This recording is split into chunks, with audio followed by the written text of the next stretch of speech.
사무엘상 14장. 하루는 사울의 아들 요나단이 자기의 무기를 든 젊은 병사에게 말하였다. 우리가 저 건너편에 있는 블레셋 군대의 전초 부대로 건너가자. 그러나 요나단은 이 일을 자기 아버지에게는 알리지 않았다. 사울은 그때 기브아에서 그리 멀지 않는 미그론에 있는 석류나무 아래에 머물러 있었다. 사울을 따라 나선 군인들은 그 수가 약 600명쯤 되었다. 아히야가 에봇을 입고 제사장 일을 맡고 있었는데 그는 바로 이가봇의 형제이다. 아히야의 아버지는 아히두비고 할아버지는 비누하스이고 그 윗대는 실로에서 주님을 모시던 제사장 엘리이다. 그들 가운데 아무도 요나단이 떠난 것을 알지 못하였다. 요나단이 블레셋 군대의 전초부대로 들어가려면 꼭 지나야 하는 길목이 있었는데 거기에는 양쪽으로 험한 바위가 있었다. 한쪽 바위의 이름은 보세스이고 다른 한쪽 바위의 이름은 세네이다. 바위 하나는 북쪽에서 거대한 기둥처럼 치솟아 올라 믹마스를 바라보고 있었고 다른 하나는 남쪽에서 치솟아 올라 게발을 바라보고 있었다. 요나단이 무기를 든 젊은 병사에게 말하였다. 저 할례받지 않은 이방인의 전초부대로 건너가자. 주님께서 도와주시면 승리를 거둘 수도 있다. 주님께서 허락하시는 승리는 군대의 수가 많고 적음에 달려있지 않다. 그의 무기를 든 병사가 대답하였다. 무엇이든지 하시고자 하는 대로 하십시오. 무엇을 하시든지 그대로 따르겠습니다. 요나단이 말하였다. 우리가 저 사람들에게로 건너가서 그들에게 우리를 드러내 보이자. 그때 그들이 우리에게 꼼짝 말고 서서 자기들이 올 때까지 기다리라고 하면 우리는 올라가지 않고 있던 그 자리에서 그대로 선다. 그러나 그들이 우리를 자기들에게로 올라오라고 하면 우리는 올라간다. 이것을 주님께서 그들을 우리에게 넘겨주셨다는 징조로 알자. 그 두 사람이 블레셋 사람의 전초부대에게 자기들을 드러내 보이니 블레셋 군인들이 소리쳤다. 저기 보아라, 히브리 사람들이 그 숨어있는 굴에서 나온다. 전초부대의 군인들이 요나단과 그의 무기를 든 병사에게 소리쳤다. 이리로 올라오너라. 너희에게 보여줄 것이 있다.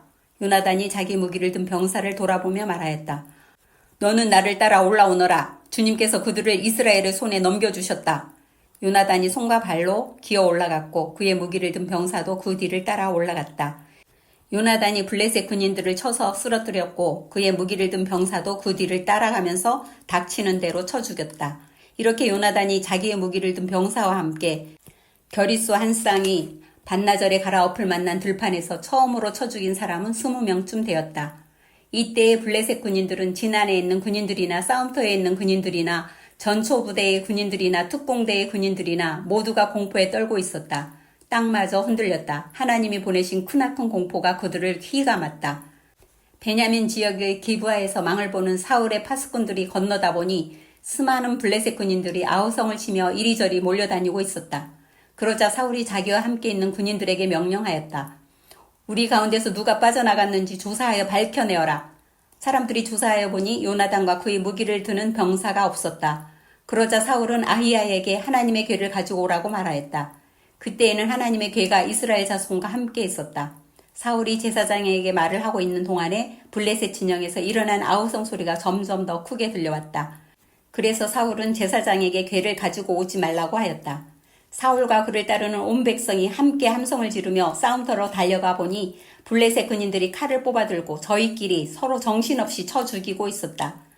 블레셋 사람들 편을 들어 싸움터에까지 나왔던 히브리 사람들도 이제는 돌이켜서 사울과 요나단이 지휘하는 이스라엘 편이 되었다. 또 전에 에브라임 산간지방으로 들어가 숨었던 이스라엘 사람들도 블레셋 사람들이 죽고 달아난다는 소식을 듣고 모두 뛰어나와 블레셋 군인들을 뒤쫓으며 싸웠다. 그날 주님께서 이렇게 이스라엘을 구원하셨다. 전쟁은 베다의 너머에까지 번졌다. 그날 이스라엘 사람들은 허기에 지쳐 있었다. 사울이 군인들에게 내가 오늘 저녁에 적군에게 원수를 갚을 때까지 아무 것이라도 먹는 사람은 누구든지 저주를 받을 것이다 하고 맹세시켰기 때문에 군인들이 모두 아무것도 먹지 못하였다. 거기에 있던 모든 군인들이 숲으로 들어갔다. 들녘의 땅바닥에는 꿀이 있었다. 군인들이 숲에 이르러서 보니 벌집에서 꿀이 흘러나오고 있었다. 군인들은 맹세한 것이 두려웠기 때문에 아무도 그것을 손가락으로 찍어다 입에 대지 않았다.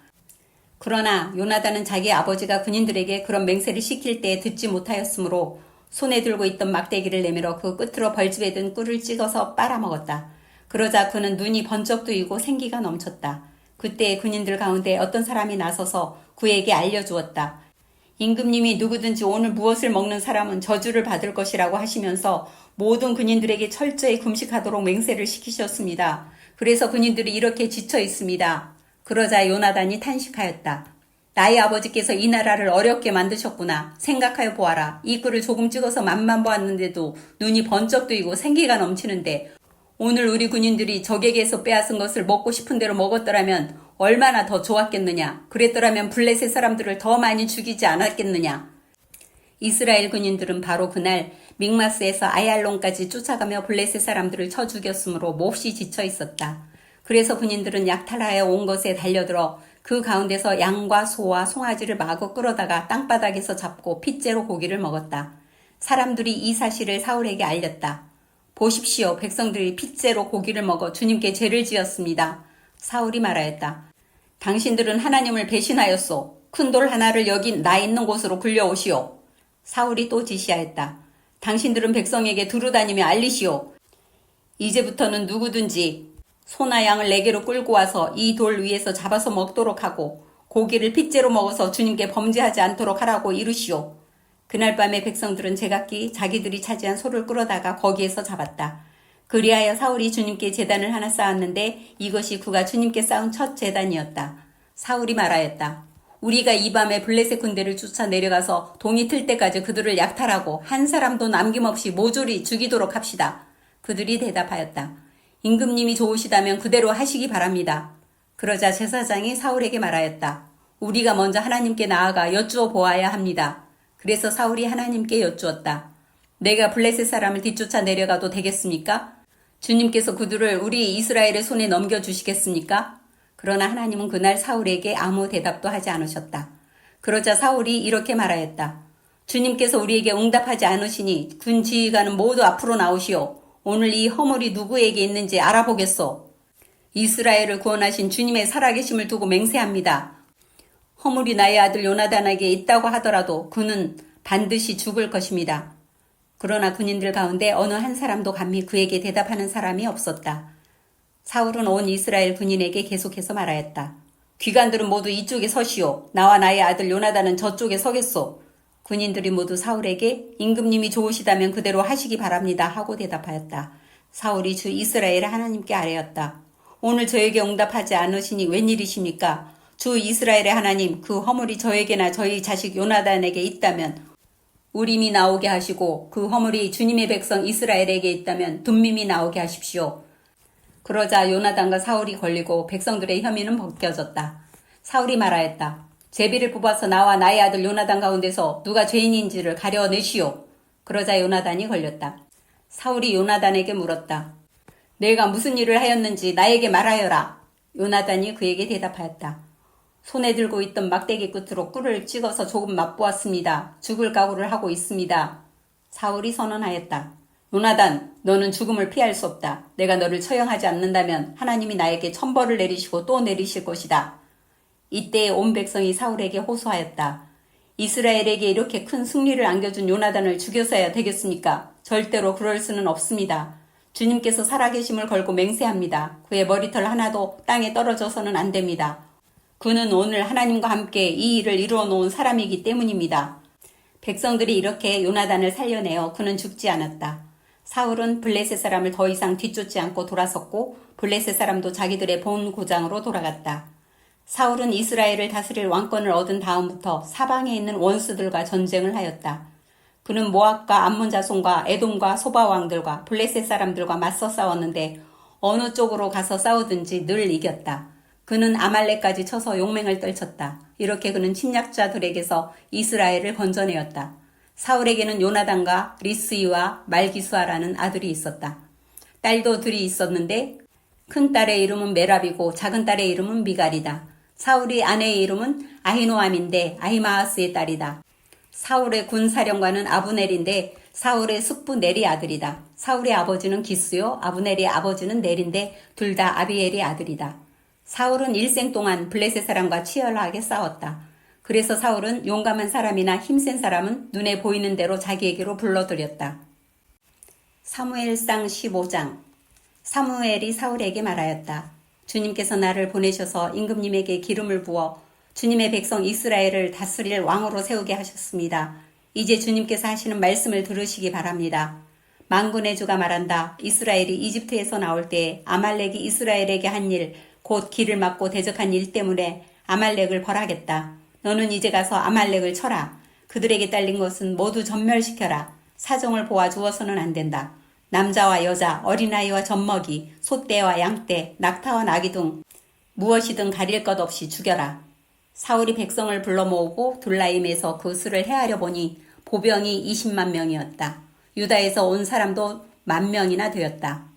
사울은 아말렉 성읍에 이르러서 물마른 개울의 군인들을 매복시켰다. 사울이 갠 사람들에게 경고하였다.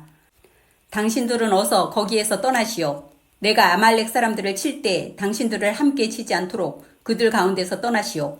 당신들은 이스라엘 자손이 이집트에서 올라올 때에 그들에게 친절을 베푼 사람들이요. 그러자 갠 사람들이 아말렉 사람들 가운데서 빠져나갔다.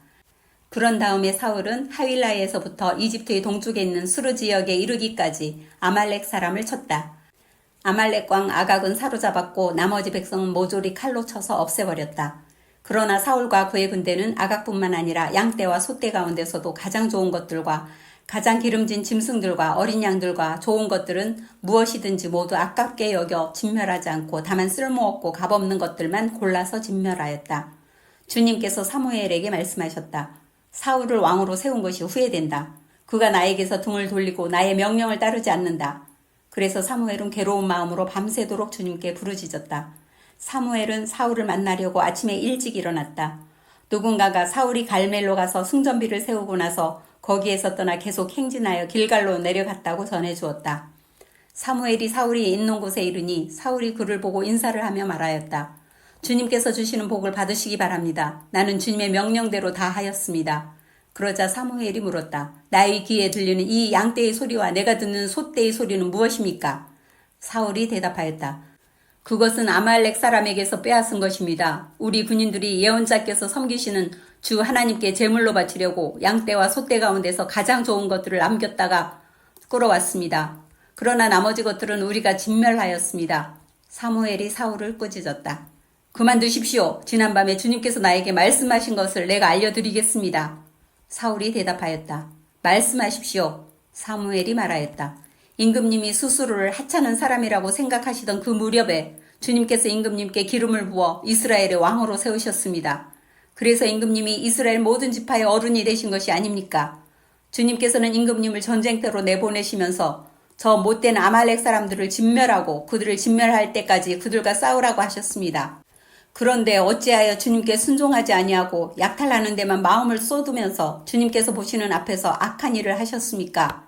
사울이 사무엘에게 대답하였다. 나는 주님께 순종하였습니다. 주님께서 보내시는 대로 전쟁터로 나갔고 아말렉 왕 아각도 잡아왔고 아말렉 사람도 진멸하였습니다. 다만 우리 군인들이 전리품 가운데서 양떼와 소떼는 죽이지 않고 길갈로 끌어왔습니다. 그러나 그것은 예언자께서 섬기시는 주 하나님께 제물로 바치려고 진멸할 짐승들 가운데서 가장 좋은 것으로 골라온 것입니다. 사무엘이 나무랐다. 주님께서 어느 것을 더 좋아하시겠습니까? 주님의 말씀에 순종하는 것이겠습니까? 아니면 번제나 화목제를 드리는 것이겠습니까? 잘 들으십시오. 순종이 제사보다 낫고 말씀을 따르는 것이 순양의 기름보다 낫습니다. 거역하는 것은 점을 치는 죄와 같고 고집을 부리는 것은 우상을 섬기는 죄와 같습니다. 임금님이 주님의 말씀을 버리셨기 때문에 주님께서도 임금님을 버려 왕이 되지 못하게 하셨습니다. 사울이 사무엘에게 간청하였다. 내가 죄를 지었습니다. 주님의 명령과 예언자께서 하신 말씀을 어겼습니다. 내가 군인들을 두려워하여 그들이 하자는 대로 하였습니다. 제발 나의 죄를 용서해 주시고 나와 함께 가셔서 내가 주님께 경배할 수 있도록 해주시기 바랍니다. 사무엘이 사울에게 대답하였다. 나는 함께 돌아가지 않겠습니다. 임금님께서 주님의 말씀을 버리셨기 때문에 주님께서도 이미 임금님을 버리셔서 임금님이 더 이상 이스라엘을 다스리는 왕으로 있을 수 없도록 하셨습니다.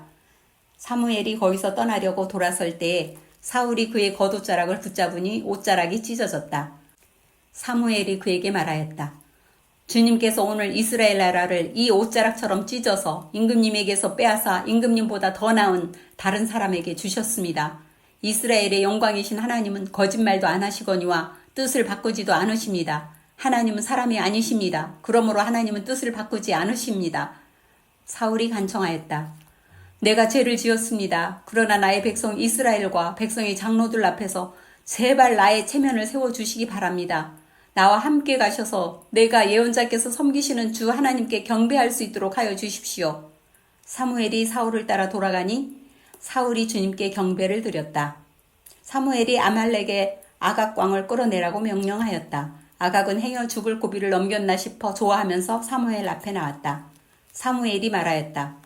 당신의 칼에 문 여인이 자식을 잃었으니 당신의 어머니도 문 여인과 같이 자식을 잃을 것이요. 사무엘은 길갈 성소의 주님 앞에서 아각을 칼로 난도질하여 죽였다. 그런 다음에 사무엘은 라마로 돌아갔고 사울은 사울 기브아에 있는 자기 집으로 올라갔다. 그 다음부터 사무엘은 사울 때문에 마음이 상하여 죽는 날까지 다시는 사울을 만나지 않았고 주님께서도 사울을 이스라엘의 왕으로 세우신 것을 후회하셨다. 사무엘상 16장. 주님께서 사무엘에게 말씀하셨다. 사울이 다시는 이스라엘을 다스리지 못하도록 내가 이미 그를 버렸는데 너는 언제까지 사울 때문에 괴로워할 것이냐. 너는 어서 뿔병에 기름을 채워가지고 길을 떠나 베들레헴 사람 이새에게로 가거라. 내가 이미 그의 아들 가운데서 왕이 될 사람을 한 명 골라 놓았다. 사무엘이 여쭈었다.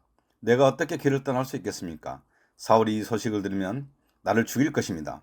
주님께서 대답하셨다. 너는 암송아지를 한 마리 끌고 가서 주님께 희생 제물을 바치러 왔다고 말하여라. 그리고 이새를 제사에 초청하여라. 그 다음에 해야 할 일은 내가 거기에서 너에게 일러주겠다. 너는 내가 거기에서 일러주는 사람에게 기름을 부어라. 사무엘이 주님께서 시키신 대로 하여 베들레헴에 이르니 그 성읍의 장로들이 떨면서 나와 맞으며 물었다. 좋은 일로 오시는 겁니까? 사무엘이 대답하였다. 그렇소, 좋은 일이요. 나는 주님께 희생제물을 바치러 왔소. 여러분은 몸을 성결하게 한 뒤에 나와 함께 제사를 드리러 갑시다. 그런 다음에 사무엘은 이새와 그의 아들들만은 자기가 직접 성결하게 한 뒤에 제사에 초청하였다. 그들이 왔을 때 사무엘은 엘리압을 보고 속으로 주님께서 기름을 부어 세우시려는 사람이 정말 주님 앞에 나와 섰구나 하고 생각하였다. 그러나 주님께서 사무엘에게 이르셨다. 너는 그의 준수한 겉모습만 큰 기만을 보아서는 안 된다. 그는 내가 세운 사람이 아니다. 나는 사람이 판단하는 것처럼 그렇게 판단하지 않는다. 사람은 겉모습만을 따라 판단하지만 나 주는 중심을 본다. 다음으로 이새가 아비나답을 불러 사무엘 앞으로 지나가게 하였다. 그러나 사무엘은 이 아들도 주님께서 뽑으신 사람이 아니라고 하였다. 이번에는 이새가 산마를 지나가게 하였으나 사무엘은 이 아들도 주님께서 뽑으신 사람이 아니라고 하였다. 이런 식으로 이새가 자기 아들 7을 모두 사무엘 앞으로 지나가게 하였으나 사무엘은 이새에게 주님께서는 이 아들들 가운데 어느 하나도 뽑지 않으셨소 하고 말하였다. 사무엘이 이새에게 아들들이 다 온 겁니까? 하고 물으니 이새가 대답하였다. 막내가 남아있기는 합니다만 지금 양떼를 치러 나가고 없습니다. 사무엘이 이새에게 말하였다. 어서 사람을 보내어 데려오시오. 그가 이곳에 오기 전에는 제물을 바치지 않겠소. 그래서 이새가 사람을 보내어 막내 아들을 데려왔다. 그는 눈이 아름답고 외모도 준수한 홍안의 소년이었다. 주님께서 말씀하셨다. 바로 이 사람이다. 어서 그에게 기름을 부어라. 사무엘의 기름이 담긴 뿔병을 들고 그의 형들이 둘러선 가운데서 다윗에게 기름을 부었다. 그러다 주님의 영이 그 날부터 계속 다윗을 감동시켰다. 사무엘은 거기에서 떠나 라마로 돌아갔다. 사울에게서는 주님의 영이 떠났고 그 대신에 주님께서 보내신 악한 영이 사울을 괴롭혔다. 신하들이 사울에게 아뢰었다. 임금님, 하나님이 보내신 악한 영이 지금 임금님을 괴롭히고 있습니다. 임금님은 신하들에게 수금을 잘 타는 사람을 하나 구하라고 분부를 내려주시길 바랍니다. 하나님이 보내신 악한 영이 임금님께 덮칠 때마다 그가 손으로 수금을 타면 임금님이 나으실 겁니다. 사울이 신하들에게 명령을 내렸다. 그러면 수금을 잘 타는 사람을 찾아보고 있으면 나에게로 데리러 오르라. 젊은 신하 가운데 한 사람이 대답하였다. 제가 베들레헴 사람 이새에게 그런 아들이 있는 것을 보았습니다. 그는 수금을 탈 뿐만 아니라 용사이며 용감한 군인이며 말도 잘하고 외모도 좋은 사람인데다가 주님께서 그와 함께 계십니다. 그러자 사울이 이새에게 심부름꾼들을 보내어 양떼를 치고 있는 그의 아들 다윗을 자기에게 보내라고 명령하였다. 이새는 곧 나귀 한 마리에 빵과 가죽 부대에 담은 포도주 한 자루와 염소 새끼 한 마리를 실어서 자기 아들 다윗을 시켜 사울에게 보냈다. 그리하여 다윗은 사울에게 와서 그를 섬기게 되었다. 사울은 다윗을 매우 사랑하였으며 마침내 그를 자기의 무기를 들고 다니는 사람으로 삼았다. 사울은 이새에게 사람을 보내어 일렀다. 다윗이 나의 마음에 꼭 드니 나의 시중을 들게 하겠다. 그리하여 하나님이 보내신 악한 영이 사울에게 내리면 다윗이 수금을 들고 와서 손으로 닫고 그때마다 사울에게 내린 악한 영이 떠났고 사울은 제정신이 들었다.